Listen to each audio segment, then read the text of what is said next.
touch. People always talk about my come up, cause I've been going all every summer. Pussy wanna talk about numbers, but your manager buying swipe show so bummy, ain't nobody out now that can touch us.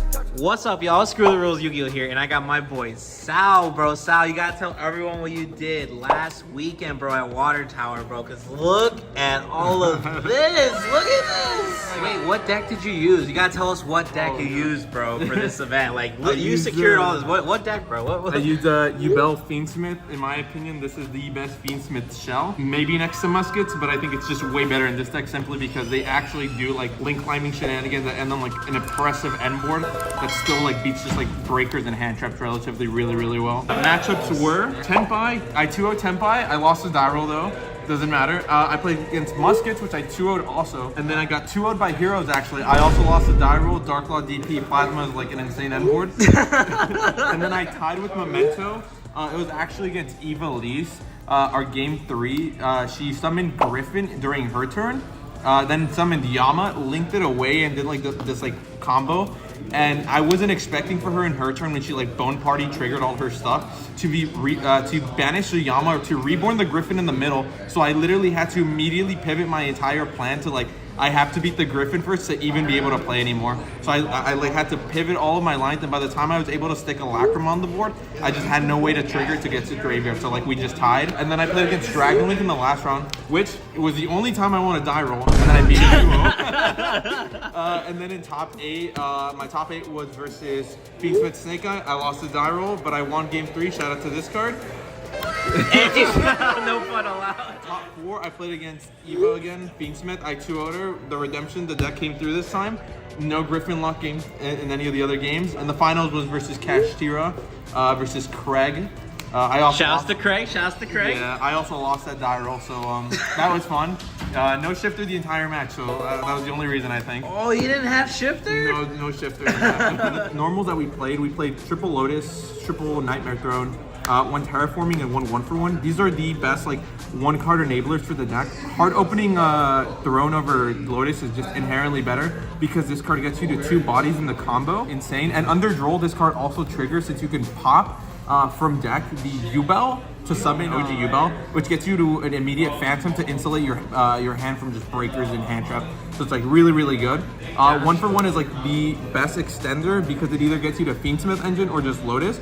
Because Fabled Lurie's a level 1, you can pitch a monster to summon Lurie if you just open everything, which is like insane. And then we played 2 Beckoning, the 1 Chaos Summoning Beast, and then 3 Gates, and then 2 Squirmer. 3 of this is just better inherently over 2 of the Beasts.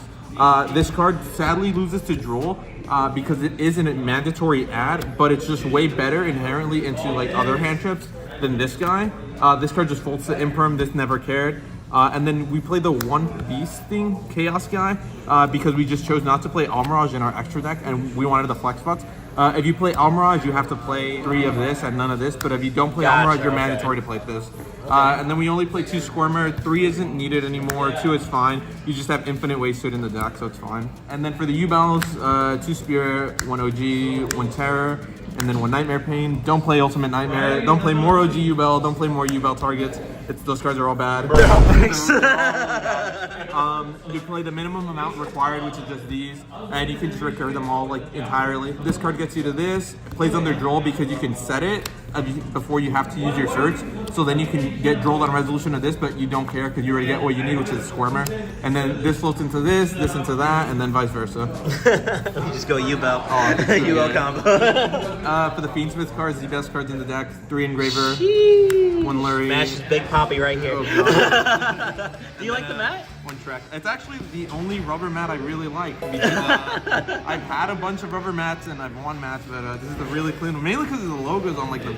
These are insane. Yeah, and it says champion. You're a champion, Sal. I played just the standard.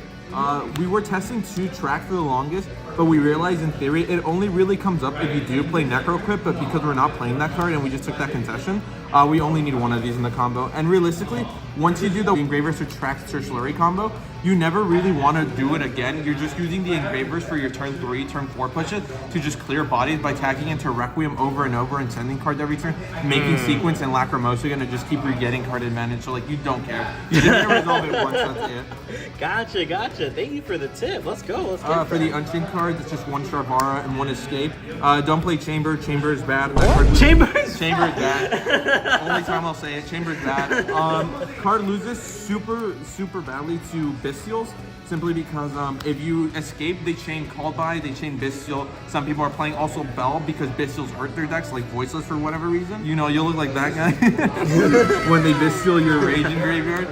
So you play Escape because this inherently into Breakers and into Tempai, being one of the more really hard matchups simply because of Sangan Summoning. You need a way to interact with those cards, and versus just like under Breakers like Droplet or Dark Ruler, because usually you can let them resolve. And the reason being because Escape gets you to still like 2 to 3 or even 4 interruptions if they don't interrupt the Rage Reborn from the graveyard. Yeah, it's ridiculous. So this card is just inherently better. And there are some boards, even if you make SP to clear it and you can't keep the Rage, you still have a way to escape, pop the Rage, get the Sharvara back in rotation, and it's still 2-3 interruptions, which is insane. Under Dark Ruler? Yes, under Dark Ruler. That's crazy. For the non-engine we played, it was just one of each of the Bestials. Sadly, it's not 3, 3, and 1 like I would like to, because this is Dragon League. But it was just like the mandatory one of we chose to main these because we realized in the Mirror versus Snake and like just Rogue decks and even Muskets, you just need cards that essentially target the graveyard, and cutting off a lot of decks from the Recursion, like especially the Mirror match, and then like the Fire deck. Hitting Masquerena is like really big. Hitting the one Requiem of they're going for it to clear your board going second is really big too, because that makes it where their turn 3, if they can't kill you and you can't kill them and you're in a grind game, their Goddess is just a blank in their extra deck, and they have no way to get back into the Fiendsmith card if they don't have access to Engraver immediately, which is like really big in the grind game. Gotcha, okay. Yep. And then we played the other mandatories: 3 Valor, 3 Ash, 3 Nib, and then 3 Imperm. These, in my opinion, are just the best generic hand traps you can play for the format. They will probably change once the ban list and like whatever happens to like Fire and Fiendsmith cards. You know what something's gonna happen. But these are just like the basic ones that me and Eric just decided to play. They're basically like the best cards, I think, for like the main deck. Gotcha. The deck was a clean 43, played really well. Only bricked I think once, twice, and that was about it. But the deck besides that, like every hand is usually 1 or 2 non-engine plus like full engine. And if you can sequence properly into most boards, even into soft boards, you're like just always winning those games. It's really good. Awesome. Let's get into this extra deck then, Sal. Let's get it. For the extra deck, tokens. Because you said you had some flex spots, right? We do. Tokens. Shout out to the Galen, fan. everybody. Shout out Eric for making me this. For the extra, the mandatory cards: 1 Requiem, 1 Sequence, 1 Goddess. If your deck can play these cards, they should. These are self-explanatory. 1 Muckracker, 1 SP, 1 Rage, and 1 Yama. I like it. You can no longer play 2 of this. If we could, we would, because the second one does come up in really like grindy games, but like besides that, it doesn't. Some people aren't playing Muckracker, which I feel is incorrect, because it comes up in the Aerial Eater lines, as well as in the alternate end boards where you have just like a really awkward hand. You end on this with OG Yubel, Lotus, Phantom, and still Rage. So you still have at least this being a way to trigger your own card. And as well into certain breakers or like certain interactions, this can just protect your cards. And into Promethean too, which really does matter. You can summon this into Promethean, and if they attempt to Promethean something, you can just Muckracker Tribute to protect it, which is really big. For the XYZs, 1 Caesar and 1 Brudrus. I wanted to cut this card originally in testing. I am wrong. Don't be dumb. Play this card. This card is really good. What does he do? It's basically Baron de Fleur. It's 2 10s. It's plus 2 or more 10s. So if you can somehow manage to like slap 2 spirits and Yubel underneath, you're crazy. But it's basically just whenever your opponent activates a card or effect, you can detach 1, negate the activation of the card or the effect, and you can detach also on an additional one to destroy a card on the field non-targeting. As well, during the battle phase, if this card attacks and it has Exisma Zero, you can destroy 1 card on your opponent's side of the field non-targeting, which is really big. Oh, It does man. a lot. Yeah, by itself, this card just applies a lot of pressure. And then High King Wave Caesar, card's really good. You can end on this under draw in some hands where you end on Rage Caesar still, minimum under draw if they just like stop you on either the Throne Search or like the Gates or Beckoning Search, which is really big. Nice. Yeah. That's great recovery, dude. Oh yeah. It's just like Solemn Strike. Who doesn't like Strike? I mean, not many people when they see Caesar, they're like, oh yeah, I could do it. No, wait. This thing is non once per turn. It's so good. For the fusions, 1 Aerial Leader, 1 Lacrima, 1 Desiree, and then 3 Phantom of Yubel, my beloved. What? 3 Phantom of Yubel? We bumped it from 2 to 3. Yeah. So for the longest, me and Eric were on the fence of playing 3. He was convinced earlier than I was to play 3. I was for the longest a 2 believer and thinking that like Beatrice and such like that comes up more in testing and in like just execution. The third one comes up way more because you are more likely to be in a game state where you need to summon actually 2 to beat Nib Imperm or Nib Bestial on your board than there is to where you open just unplayable like in this deck. Gosh, and okay. In my top 8 game, I was able to end on both simply because I needed to insulate through Nib Imperm or Nib Bestial in combination because I had my sequence on field and I didn't want to get Bestial on the sequence and lose to a Droplet Ruler. So how I played around it was by setting up 2 of these and then equipping the sequence to my Desiree on board because it's an equip from field. So therefore, if he were to Nib Imperm me once I attempt to pass turn, I still have a Phantom on board, and he can't Imperm both. It's Imperm one, Unimpermed one still negates the Nib, and I still win. So like, it's just, like still win. That's all I need to hear, that's all that matters. I was gonna ask you. I didn't see any Beatrice in there. What's up with that? So the reason we're not playing Beatrice is simply because Aerial Leader is essentially Beatrice in this deck. You no longer have to. You realistically have no real targets to send off of Beatrice in here that are like value or in the side. It's literally just like Grave Squirmer or Samsara D Lotus, or even in some really weird instances, like just hard sending the Yubel names to get them off of like gates. But besides that, Aerial Leader is just better. But in theory, Beatrice is better because it plays through hand traps better. Because if they Imperm the sequence, you can then reborn the Engraver, trigger track the Engrave to fusion the sequence and the Engraver into Lacrima reborn the Engraver and still make Beatrice. But we just took the concession that we don't care about that.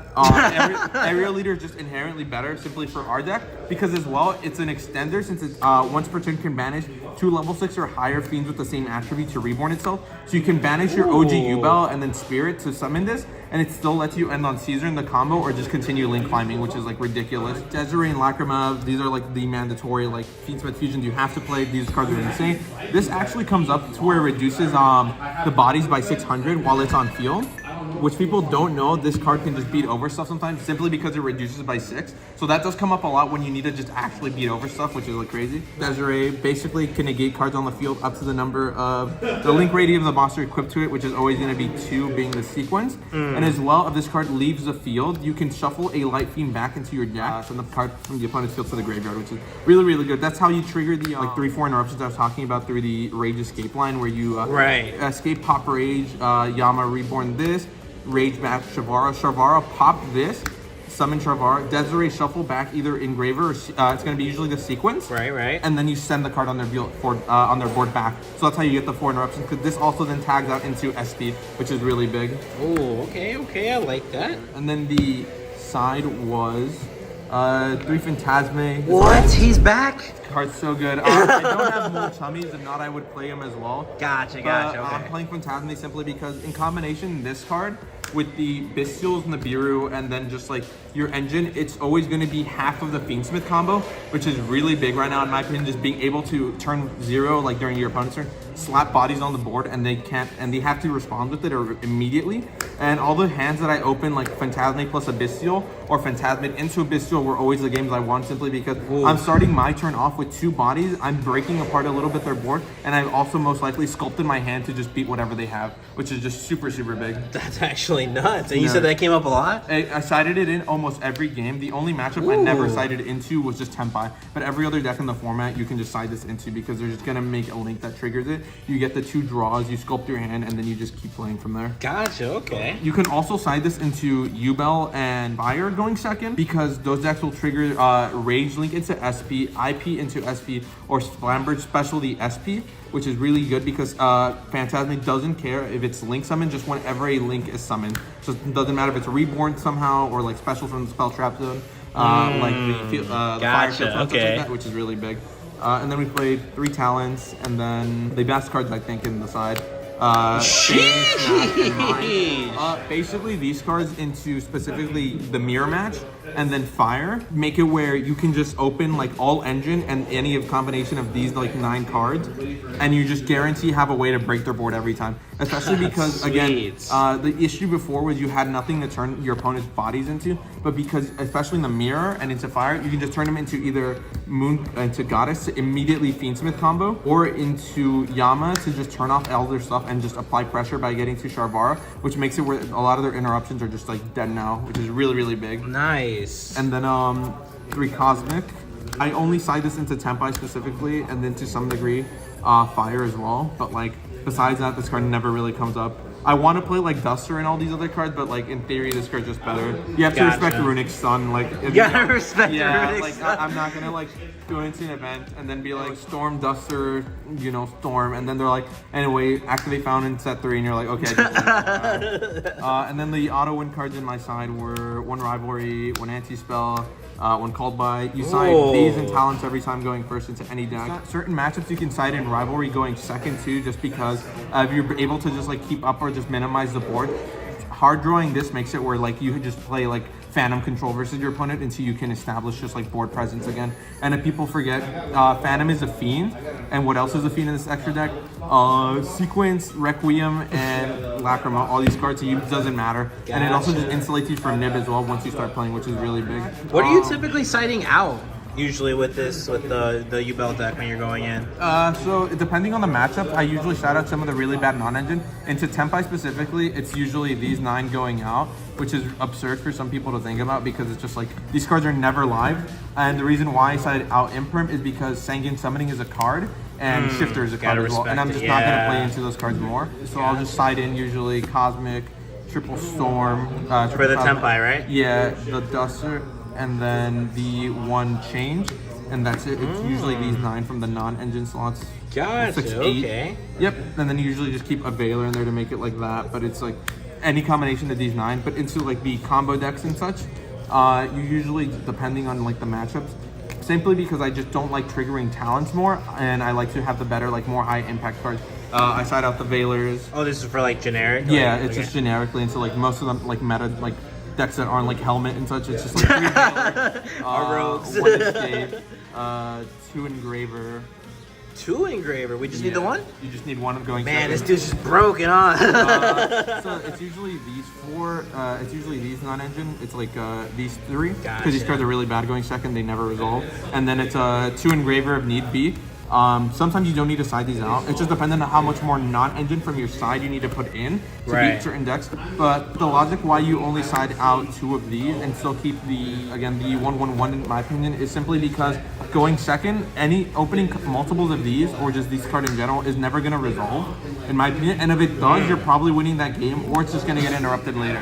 So I'd rather just like be able to push through my opponent's board, break it apart, get to the Engraver, add this back off of the Lacrima in the combo of I'm pushing, and just resolve this once, because again the logic, like I said, once you resolve these cards once, well, the Engraver and the Track once, you don't need to resolve them again, and you can just continuously have this engraved, link into Goddess, into Requiem, into just get this back into Sequence, and then just keep fusioning, like doing stuff and applying a lot of pressure going second, which is again the big thing you need to do. That's really it. Amazing. I appreciate the insight, Sal, just because a lot of people always ask me in the comments, what cards are you exactly citing? So I just appreciate when y'all are able to share a little bit of the sauce and insight.